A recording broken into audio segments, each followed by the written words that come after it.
I'd like to call to order the Dutchess County LDC special meeting. Jasmine, would you please take a roll call vote?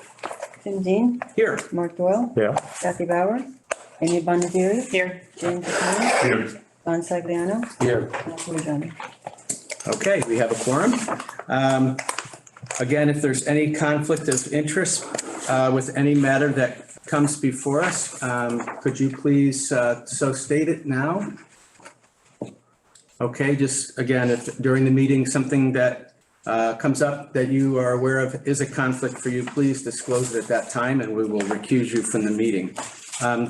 Sarah, meeting notice was posted, Correct. adjusted for the special meeting, change in date? Yes. All right, no bills and communications. No bills. Approval of minutes of the July 12th meeting. Did anybody have any corrections or changes that they needed to make to these minutes? Is someone willing to make a motion to approve the minutes? I'll make a motion. Thank you, Jamie. Could I get a second? I'll second. Thank you, Don. All right. Jasmine, would you please take a roll call vote? Mark Doyle, Approved. Amy Bondieri. Approved. James McCollum, Approved. Don Sagliano. Approved. All right. No treasurer's report. There's no reports of committees and there's no unfinished business, correct? Okay. New business, consideration and approval of a bond resolution authorizing the issuance of the LDC's variable rate revenue bonds for Bard College project. Do we need to call anybody in for this? So yes, we have Tom Toe, the CFO of BARD, and George Hamill, who is the project manager.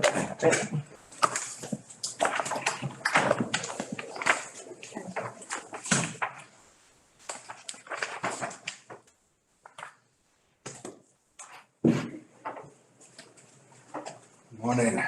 Good morning. And Liz, I just also see the formal resolution on the negative secret deck from Red Hook, so I know we had that. I actually had the planning board send that to me this Okay. late yesterday. Morning. Okay, again, Tom Touay, CFO, Bard Them. College, and George Hamill, Yes, project manager, correct?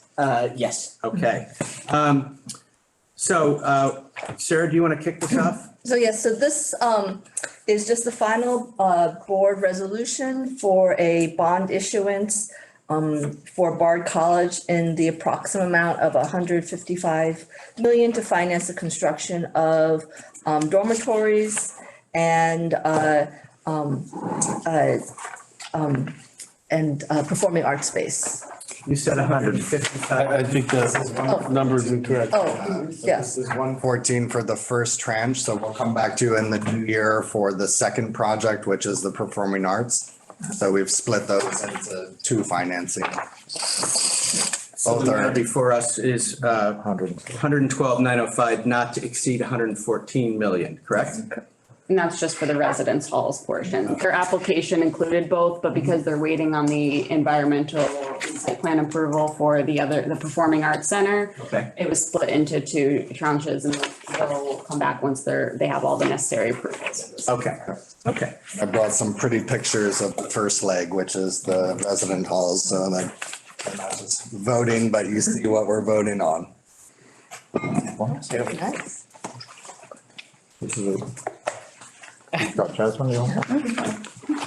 I will give a copy to Jasmine, my copy, once we discuss this matter. Is this done already?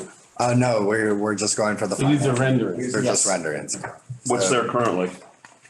It's an open field. We had put some temporary dorms there in previous cycles, but right now it's clear, ready for construction. So we'll be jumping in with site work if everything goes well here. And the aim is to open for fall of 25.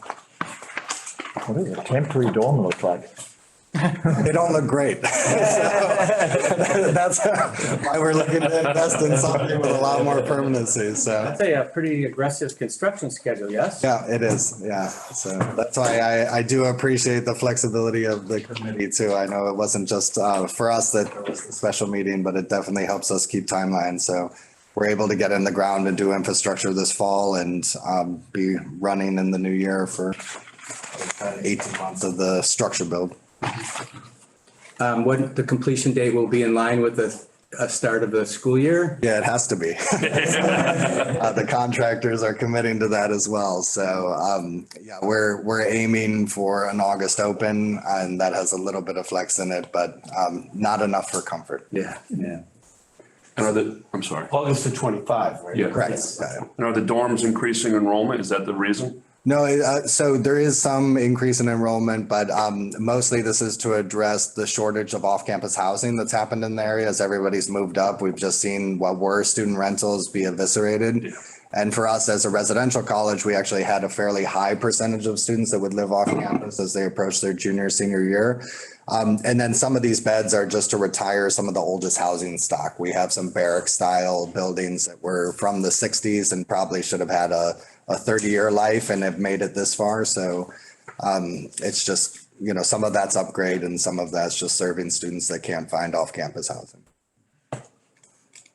Did somebody else have a question? No, that answered my question. Any other questions? Okay, if there are no other questions, would someone be willing to make a motion for an approval of this resolution? I will make a motion. Thank you, Jamie. Would someone be willing to second? I would second that. Okay, Mark, thank you. Jasmine, will you please take a roll call vote on this matter? Mark Doyle, Approved? Amy Bonadiri, Approved. Jamie Picone, Approved. Don Sagliano, Approved. Tim Dean. Approved. Okay, is there anything else? You all. Thank you. Good luck with your schedule. We'll see you in the new year.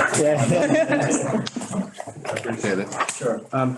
Okay, Sarah, is there anything else that you wanted to bring up? No, not at this session. Okay, is there anything else anybody else has? Okay, hearing nothing, I will adjourn the meeting. Thank you very much.